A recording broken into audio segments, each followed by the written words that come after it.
तो मैं माइलोसाइटिक ल्यूकीमिया को एक्सप्लेन करूँगा। मैंने है इससे पहले जो लिम्फोसिटिक ल्यूकीमिया को एक्सप्लेन किया था, तब मैं माइलोसाइटिक ल्यूकीमिया को एक्सप्लेन करूँगा। मेन टॉपिक हमारा एक्यूट माइलोसाइटिक ल्यूकीमिया रहने वाला है। क्वेश्चन के लिए दोनों इंपॉर्टेंट है, इसका ये नहीं कि एक्यूट माइलोसाइटिक ल्यूकीमिया से ज़्यादा क्वेश्चन आएंगे। क्वेश्चन के हिसाब से दोनों इंपॉर्टेंट है। खासा क्लिनिकल केस किसी का भी आ सकता है। क्रोनिक माइलोसाइटिक ल्यूकीमिया को ज़्यादा चांस रहती है आने की।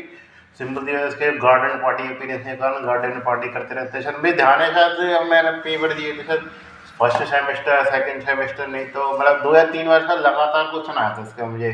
तो इसलिए ये चीज़ ध्यान रखना क्लिनिकल केस के लिए। तो क्लिनिकल केस में के लिए याद रखना बहुत जरूरी है, क्योंकि ये इसमें मैंने बताया था, ये ऐसा एक्सपर्ट है, इसमें क्लिनिकल केस बहुत आसानी से बन जाता है। सिंपल सी बात है, एनीमिया वाले केस में क्लिनिकल केस ऐसा नहीं बनाएगा हालाल, क्योंकि सिंपल सी बात है, उसमें थोड़ा सा पहचानना आसान रहता है आपके लिए, और थोड़ा सा चीज़ों को लिखना भी आसान रहता है, क्योंकि ज़्यादा चीज़ें आप थोड़ी काफ़ी चीज़ें आप पढ़ चुके रहते हैं फर्स्ट ईयर में। इसमें सारी चीज़ें आपको बिल्कुल ही नहीं रहती है, तो इसलिए ये थोड़ा सा इंपॉर्टेंट इसलिए हो जाता है, क्योंकि आपको क्या है, आसान नहीं रहता। जो चीज़ ज़्यादा आसान चीज़ें नहीं पूछता है आदमी, ये चीज़ ध्यान रखना, कोई भी ज़्यादा आसान चीज़ें नहीं पूछता है। तो हम बात करें किसकी, एक्यूट माइलोसिटिक ल्यूकीमिया की। एक्यूट माइलोसिटिक ल्यूकीमिया के बारे में बातचीत करेंगे। चलें, तो सबसे पहले जो क्वेश्चन पूछा जाता है वो आपको पूछा जाता है क्लासिफिकेशन का। क्लासिफिकेशन भी इसके दो प्रकार के रहते हैं। तो फैब क्लासिफिकेशन रहता है, जो कि मोस्ट प्रोमिनेंट है, सबसे आसान जो पहचानने में रहता है, वो तरीके फैब क्लासिफिकेशन है। और WHO क्लासिफिकेशन खाली क्वेश्चन के लिए इंपॉर्टेंट है, बाकी मुझे तो बहुत ही बेकार लगता है क्लासिफिकेशन। मैं सबसे पहले बात करूँगा फैब क्लासिफिकेशन की, उसके आधार पर मैं आगे चलिए WHO क्लासिफिकेशन बताऊँगा। तो फैब क्लासिफिकेशन रहता है, फैब क्लासिफिकेशन में ध्यान रखना M0 से स्टेज स्टार्ट होगी, M0 से। तो उसमें क्या रहता है, इसे अनडिफरेंशिएटेड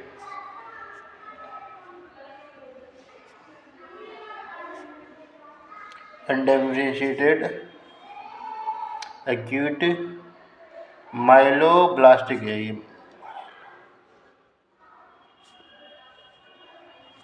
क्या था, इसके पहले मैं थोड़ा सा आपको एक्सप्लेन कर देता हूँ कि सिंथेसिस कैसा होता है।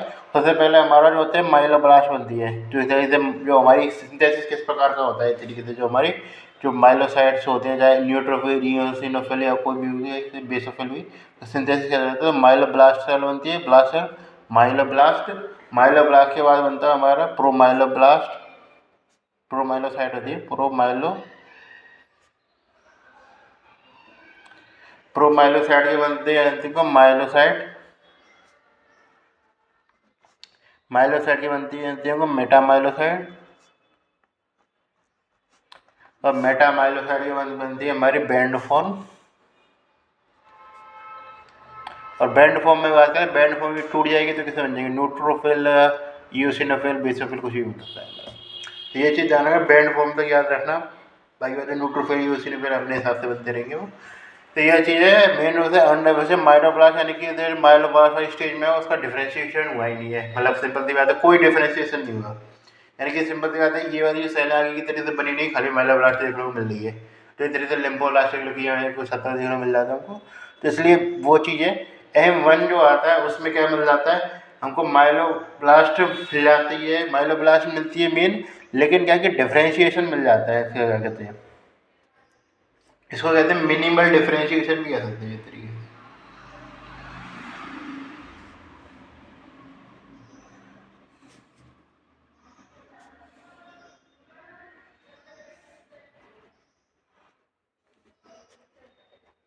मिनिमल डिफरेंशिएशन जिसमें क्या माइलोब्लास्ट मिलते हैं, लेकिन मोर देन लेस देन 10% क्या मिल जाते हैं, वो ग्रेन्युलोसाइट भी देखने को मिल जाती है। M2 की बात करके चलें, उसमें क्या रहेगा हमको, उसमें भी हमको क्या रहेगा, लेकिन हमको लेस मोर देन 10% ग्रेन्युलोसाइट देखने को मिलेगी। ये तो इसलिए विद डिफरेंशिएशन भी कह सकते हैं आपको, क्योंकि सिंपल से मिनिमल डिफरेंशिएशन कहेंगे तो विद डिफरेंशिएशन भी कह सकते हैं। मेन चीज़ है, तीसरी चीज़ सबसे इम्पोर्टेंट है, ये स्टेज आपसे पूछता है, आपको ये याद होनी चाहिए, वो आती है हमको एक्यूट प्रोमाइलोसिटिक ल्यूकेमिया।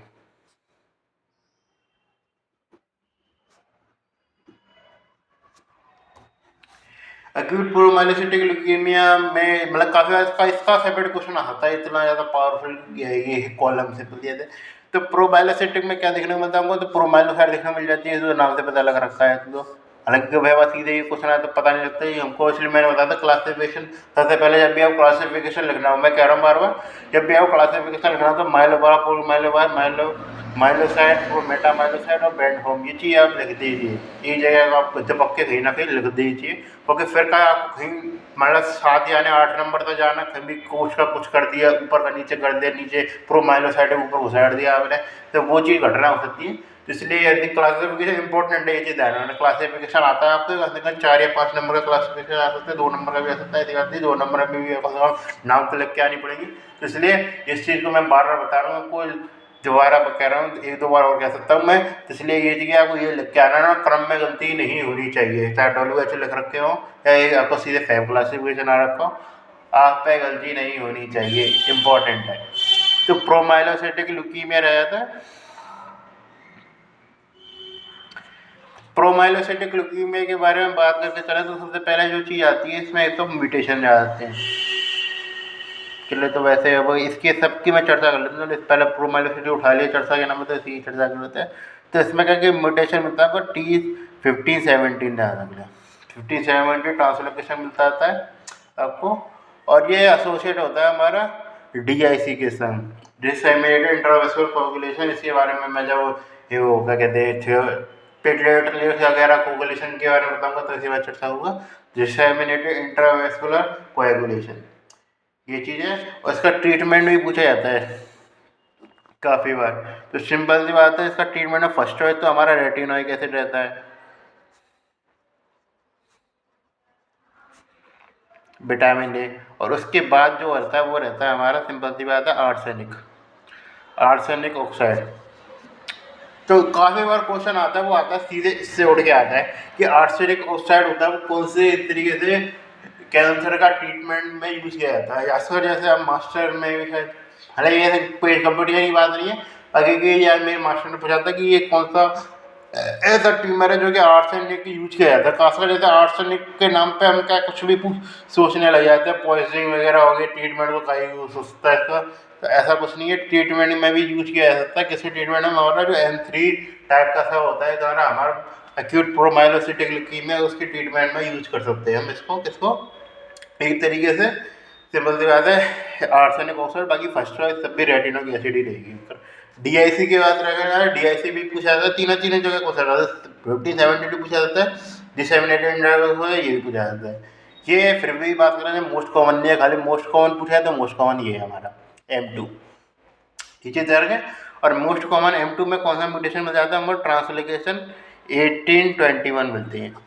ये मैं मेंशन कर रहा हूँ, इसमें मिलता है ज़्यादातर, बाकी की सिंपल सी बात है, इसमें क्लासिफाइड नहीं है। जो F5 क्लासिफिकेशन होता है वो म्यूटेशन के आधार पर क्लासिफिकेशन नहीं देता, वो खाली बस जो सेल की स्ट्रक्चर होती है उसका, उसको आधार पर कौन कौन सी सेल मिल रही है उसके आधार पर क्लासिफिकेशन देता है। M4 की बात करके चले, M4 में क्या मिलता है हमको, M4 में मिलता है हमको सिंपल सी बात है माइलोसाइटिक ल्यूकीमिया।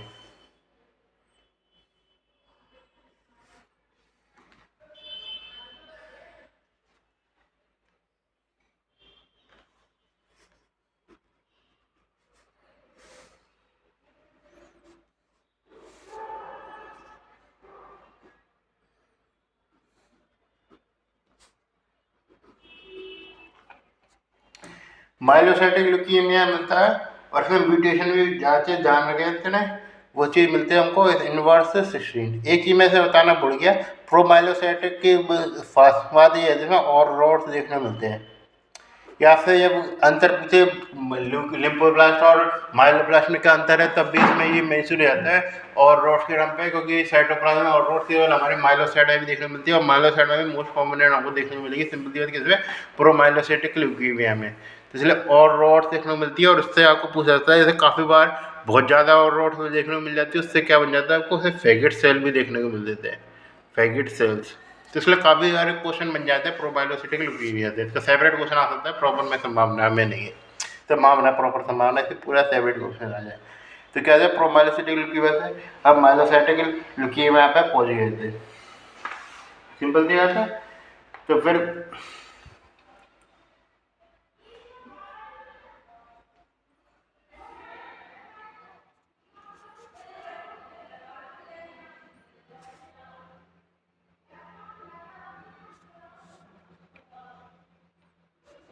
इसका माइलोसिटिक ल्यूकीमिया कहते हैं। माइलोसिटिक ल्यूकीमिया तो पूरे नाम का ही है। तो मेन चीज़ है, इसका नाम रहता है फिर माइलो मोनोसाइटिक ल्यूकीमिया रहता है। माइलो मोनोसाइटिक में थोड़ा नाम गलत लग गया फिर पे। तो माइलो मोनोसाइटिक ल्यूकीमिया इसका नाम रहता है। M5 रहता है हमारा मोनोसाइटिक ल्यूकीमिया। ये चीज़ है। तो माइलो मोनोसाइटिक और मोनोसाइटिक ल्यूकीमिया, थोड़ा सा ये नाम में कन्फ्यूजन हो गया था मुझे। तो ये चीज़ आप ध्यान रखें। दोनों चीज़ में, तो मैंने इन्वेस्टिगेशन M4 के बताया, दोनों चीज़ें देखने में मिलती है, हमको मिलती है गम्मा हाइपरट्रोफी।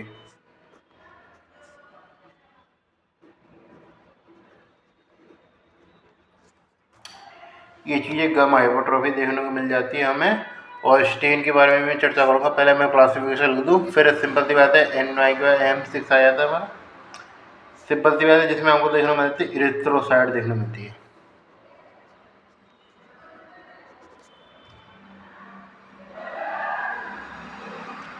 फिर उसके अलावा M7 के बाद क्या आता है, M6 पे M7, जिनमें सिंपल सी बात है मेगाकैरियोसाइट या प्लेटलेट देखने को मिल जाती है। ये थोड़े से ईजी रहते हैं काफ़ी, सिंपल सी बात है। RBC प्लेटलेट्स थोड़ा सा पहचानना आसान रहता है। थोड़ा सा ये चीज़ ध्यान रखना, प्लेटलेट बाद में आती है, RBC पहले आती है। ये मतलब प्रॉपर अलग है, इसका स्टेन भी अलग रहते हैं नॉर्मल जो यूज़ करते हैं उससे। तो इन दोनों का बता दो, सूडान ब्लैक स्टेन यूज़ करते हैं। सूडान ब्लैक स्टेन यूज़ होता है। वैसे पूरा नाम कर गए, सूडान ब्लैक स्टेन होता है। N4 M5 की बात करके चले तो सबसे इम्पोर्टेंट चीज़ है में स्टेन पहचानना। तो वो स्टेन रहता है इसमें NSE वाला।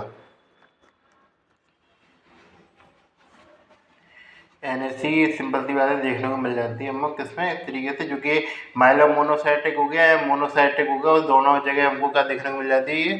सिंपल सी बात है, हमको सिंपल सी बात है, ये स्टेन होता है पॉजिटिव देखने को मिल जाता है हमको।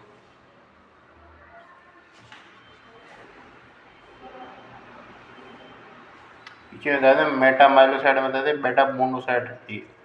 चलो, तो NSE स्टेन कोऑपरेटिव उनका NPV वगैरह कुछ भी हो सकता है। NSE स्टेन ध्यान रखना है मेरे को। और फर्स्ट 3 में बात करें चले तो हमको देखने को मिल जाता है M1 M2 में ले लेता हूँ। M1 M2 M3 में क्या होता है, स्टेन देखने को मिल जाता है हमको माइलो पेरोक्साइड स्टेन होता है, पॉजिटिव देखने को मिल जाता है। तो तीनों के तीनों स्टेन पॉजिटिव पता लगे कौन होते हैं। PAS स्टेन ध्यान रखना, सिंपल सी बात है, खाली कोई स्टेन है जो कि किसके लिए, लिम्फोसाइटिक वाले ल्यूकीमिया के लिए पॉजिटिव आता है। ताकि बच्चों के जितने भी, चाहे हमारा सूडान ब्लैक हुआ, चाहे भले इसमें हम मानते नहीं, मतलब मानने को तो मान लेना चाहिए, इसमें ना मान लेते इरिथ्रोसाइट है, थ्रोम्बोसाइट। लेकिन सिंपल सी बात है, इसमें मान ध्यान रखना को माइलो पेरोक्साइड वाला स्टेन आपको ध्यान रखना चाहिए। और कौन सा स्टेन ध्यान रखना चाहिए, वो आपको रहने रहते हैं NSE वाला स्टेन याद रहना चाहिए। और इसके अलावा ध्यान रखिए सूडान ब्लैक वाला स्टेन भी आप याद रख सकते हैं। तो तीनों चारों स्टेनों को याद रहने चाहिए। कौन से स्टेन में कौन कौन सा म्यूटेशन हो रहा था उसके बारे में ध्यान रखें। म्यूटेशन में तीनों के तीनों म्यूटेशन मैंने बताए थे। चाहे मैंने बताया था सिंपल से 821 बताया था, वो भी याद रहना चाहिए। और उसके अलावा मैंने 1517 बताया था, वो भी याद रहना चाहिए। और 16 इनवर्स भी बताया था। ऐसा लगा था 16 से आप बढ़ सकते हैं, छः छः छः चल रहा 16 फिर 16 में एक घट गया, एक जोड़ दिया तो 17 15 आ गया। मतलब ऐसे अब याद रख सकते हैं हमें, तो ज़्यादा कुछ खास नहीं है। तो ये चीज़ है, कोई ये चीज़ है। अब सिंपल सी बात है, इसके बारे में हमने बातचीत कर रही थी। अब मेन बात करेंगे हम किसके बारे में, वो बात करेंगे सिंपल सी बात है हम रो से WHO क्लासिफिकेशन। इसमें से क्वेश्चन जो आता है सिंपल सी बात है, सीधा सीधा क्लासिफिकेशन भी क्वेश्चन आता है। और कोई क्वेश्चन पूछेगा ही नहीं आपसे, वो पूछेगा क्लासिफिकेशन पूछेगा। सब बता दें पहचानने का, आपको पहचानने के कार्य उन्होंने बताए नहीं, तो पहचानने का ये सारे पॉइंट में बताई दिए। माइलो सिंपली जो हमारा माइलो पेरोक्साइड वाला स्टेन था वो पॉजिटिव आता है। और रॉड्स देखने को मिलते हैं, इसलिए मैंने बताया था 12 मिनट कर रहा हूँ। और रॉड्स ये काफ़ी इंपॉर्टेंट है। और रॉड्स हो सकता है अलग से, सिंपल सी बात है, अलग से क्वेश्चन तो कहीं आएगा। अगर मेन रोड से पूछ सकता है। और रॉड्स किस स्टाइल में देखना मिल सकता है, फिलिंग द ब्लैंक क्वेश्चन पूछ सकता है वो। तो इसलिए ये चीज़ है, इसलिए याद रखना है। दूसरा मैं क्लासिफिकेशन आता है WHO क्लासिफिकेशन, उसके अलावा और कुछ क्वेश्चन नहीं आता इसमें। ये चीज़ क्लासिफिकेशन याद रखना है आपको लिए, थोड़ा सा रिलीफ है इसमें। और कोई क्वेश्चन नहीं आता है आपसे, सिंपल सी बात है। मान के चलिए केस दिया है अभी, तो उसमें 6 मान के चलिए 10-15 नंबर का केस दिया है, तो उसमें 6 या 7 नंबर का क्वेश्चन तो होगा ही, सिंपल सी बात है। कम से कम क्लासिफिकेशन का, क्योंकि वही इंपॉर्टेंट है इसमें। फिर बात करें WHO क्लासिफिकेशन की। तो WHO क्लासिफिकेशन में पहला क्लासिफिकेशन आता है फिर जेनेटिक वाला, जेनेटिक एबिलिटेशन ये होता है। तो AML विद है, AML विद जेनेटिक एबिलिटेशन। कौन कौन से पढ़े थे हमने? इनवर्स 16 पढ़ा था, और क्या पढ़ा था? ट्रांसलोकेशन 1821 पढ़ा था, और क्या पढ़ा था? ट्रांसलेशन 1517। थोड़ा सा ये याद रखना रहता है तो भाई इनवर्स 16 एक एक करके अपना आ सकता है।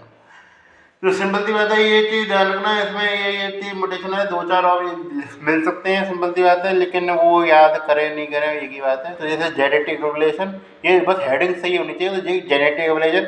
दूसरा होता है हमारा, सिंपल सी बात है, AML विद माइलोडिस्प्लास्टिक सिंड्रोम जो होता है, जैसे काफ़ी बार माइलोडिस्प्लास्टिक सिंड्रोम से बिल्डअप होता है। तो माइलोडिस्प्लास्टिक सिंड्रोम और इसमें क्या अंतर होता है? जैसे ये क्वेश्चन पूछा जा सकता है आपसे कि माइलोडिस्प्लास्टिक सिंड्रोम और इसमें क्या अंतर होता है। तो इसमें ये ध्यान रखना, जो ब्लड सेल होती है वो हमारी क्या कहती है, एक तरीके से माइलोडिस्प्लास्टिक सिंड्रोम में जो ब्लड सेल होती है वो क्या लेस देन 20% होती है। जैसे मैं शुरुआत वाली स्टेज थी उसमें हमको ब्लड सेल तो मिल ही रही थी ना, भले म्यूटेशन मैच्योरेशन नहीं हो रखा था, सिंपल सी बात है। तो उसमें ब्लड सेल मिलेगी लेकिन उसमें क्वांटिटी अब ज़्यादा मिलेगी। सिम्टम माइलोडिस्प्लास्टिक सिंड्रोम वाली आएगी क्योंकि उसमें ब्लड सेल मेन खास बात है। इसको खाली ब्लड सेल मेन खास बात तो है नहीं ना, ये तो चीज़ें और सेल भी रखती है, तो हमें और फाइंडिंग भी मिलेंगी। लेकिन इसमें क्या माइलोडिस्प्लास्टिक सिंड्रोम लाइक सिम्टम, जैसे कि सिंपल सी बात है, जो इस तरह से M0 वाली कैटेगरी है वो तरीके से उसको खा गया, एक तरीके से ये चीज़ लगा सकते हैं। तो सिर्फ जब भी आप कैटेगरी लिखें तो उसमें जब भी हम M0 से स्टार्ट नहीं करना, जैसे सिंपल सी बात है बताऊँगा। तो माइलोडिस्प्लास्टिक सिंड्रोम लाइक फीचर है। और उसके अलावा ये होता है AML वो थेरेपी रिलेटेड, इसमें तो कुछ लिखना ही नहीं होता। थेरेपी नाम याद रखना, ये नाम याद रहता नहीं ज़्यादा लोगों को, थेरेपी रिलेटेड। ये तीसरा हो गया। चौथा आ जाता है हमारा नॉन अदर वाला क्लासिफायर, AML विद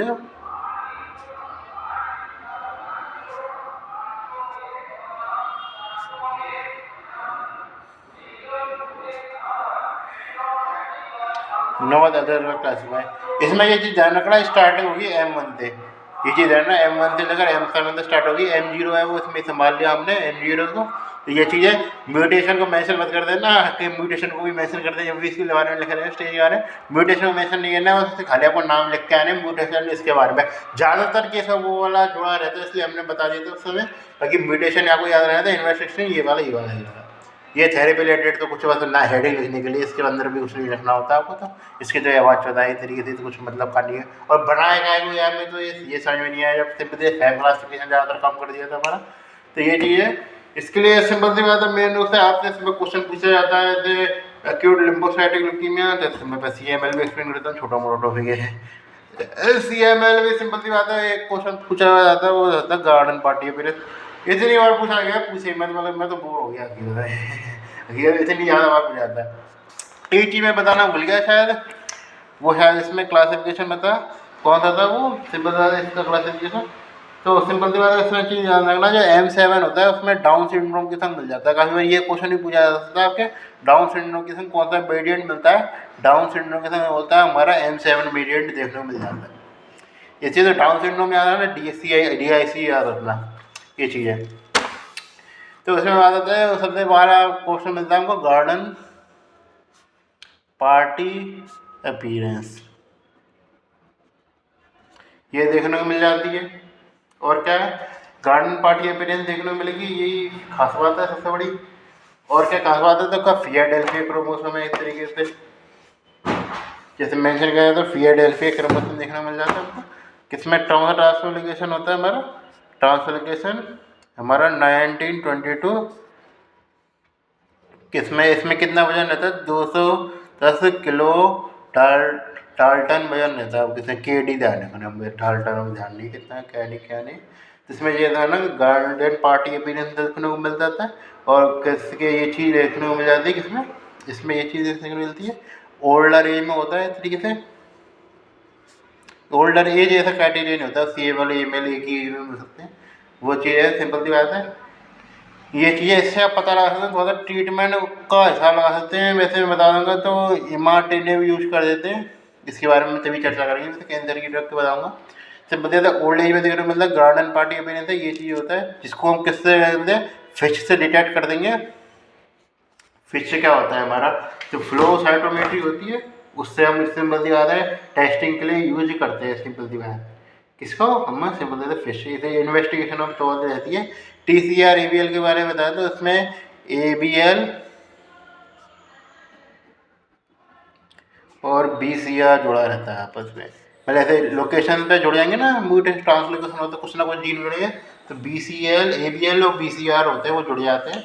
फिर क्या कि वो इतने रैपिड प्रोटेक्शन करने का स्टार्ट करते हैं, जो कि हमारा सिंपल सी बात है जो ही एक तरीके से वही पहचान होती है। तो सिंपल सी बात है ये चीज़ पूछ सकता है कि BCR ABL पूछ जाता है सीधे। सिंपल सी बात है BCR ABL लिख के आ रहा है, ट्रांसलोकेशन लिखे हैं, ये इसके लिए क्वेश्चन आ रहा है, तो BCR उसमें लिखे नहीं लिखे, सिंपल सी बात है जो हमारा क्या है ALL में देखने को मिल रहा था, तो सिंपल सी उसमें लिखे नहीं लिखे, इसमें आपको गारंटेड लिख के आना है कौन सा BCR ABL। सिंपल सी बात है ये चीज़ जानना, थोड़ी ज़्यादा ज़्यादा मात्रा हो जाए तो ब्लास्ट क्राइसिस भी हो सकता है। यदि माइलोब्लास्ट ब्लास्ट सेल ज़्यादा हो जाए तो ब्लास्ट सेल, जैसे ब्लास्ट सेल कमी रहती है इसमें, जैसे सिंपल सी बात है उसमें एक्यूट वाले केस तो था, उसमें तो सिंपल सी बात है ब्लास्ट सेल दूसरी वाली स्टेज में तो ब्लास्ट सेल ही देखने को मिल रही थी। जो हमारे सिंपल सी बात है उस स्टेज में ही पहुंचे थे जिसमें ग्रेनुलेशन 10% ज़्यादा हुई थी M2 में, लेकिन सिंपल सी बात तब भी ब्लास्ट सेल ही तो मिल रही थी ना, तो उसे सिंपल सी बात है जो अक्यूट माइलोसाइटिक ल्यूकेमिया जो होता है उसमें ब्लड सेल दाने को देखने मिलती है, लेकिन इसमें ब्लड सेल उतनी ज़्यादा देखने को नहीं मिलती। इसमें सिंपल सी बात है जो रेंज एक मिनिमम रेंज सी रहती है, उसमें 60 से 40 के आसपास रहती है, मेरा आंकड़ा ध्यान नहीं है, उसके आसपास रहती है। इसकी मेन ब्लड सेल ज़्यादा देखने को मिलती नहीं है। यदि ब्लड सेल ज़्यादा देखने को मिल रही है तो सिंपल सी बात है वो उसका डायग्नोसिस चेंज हो गया, क्योंकि AML ने तो ये चीज़ कही नहीं ना कभी कि हमारे यहाँ दूसरी सेल नहीं मिल सकती। AML की किस में मिल सकती है, उसने तो कभी कहा ही नहीं ना कि AML में खाली ब्लड सेल मिलेगी। AML ने बस ये कह रखा है मैक्सिमम चीज़ें जो होती है ब्लड सेल देखने को मिल जाती है, मैं एक तरीके से देखने को मिलती है AML में। तो ये AML इसमें जाने के लिए ब्लड सेल ज़्यादा हो गई तो सिंपल सी बात है वो AML में चेंज हो जाएगा ना कुछ हद तक, कुछ सिम्टम तो वही आएगा। तो मेन जो सेल से पहचानने है ना बाकी होने को तो माइलोसाइट का ही वो हो रखा है हमारा, क्योंकि इससे ज़्यादा एज ऑफ कंसर्न बताया था, ओल्डर एज दोनों में 64 ईयर के आसपास रहती है हमारी कुछ सिंपल सी बात है जेनेटिक म्यूटेशन। अब सिंपल सी बात है जब उसकी सिंपल सी बात है जो हम फ्लो साइटोमेट्री या फिर सिंपल सी बात है उसकी जेनेटिक टेस्टिंग करेंगे, DNA टेस्टिंग करेंगे तभी पता लगेगी हमको। लेकिन सिंपल सी बात है यदि मान लीजिए खाली सिम्टम से पहचान का यदि ब्लड सेल की संख्या बहुत ज़्यादा हो गई तो सिंपल सी गार्डन पॉट की वजह से क्रिटिकल है वही चेंज हो गया। अब ब्लड सेल संभावना ज़्यादा हो रही तो हम सिंपल ज़्यादा उसको ब्लड सेल में गार्डमेंट से कॉन्वेंट कर मानिए CLL में डायग्नोसिस करेंगे नहीं, तो इसलिए हम उसको AML में डायग्नोसिस कर सकते हैं एक तरीके से। ये तरीके से ज़्यादा इंपॉर्टेंट पॉइंट है।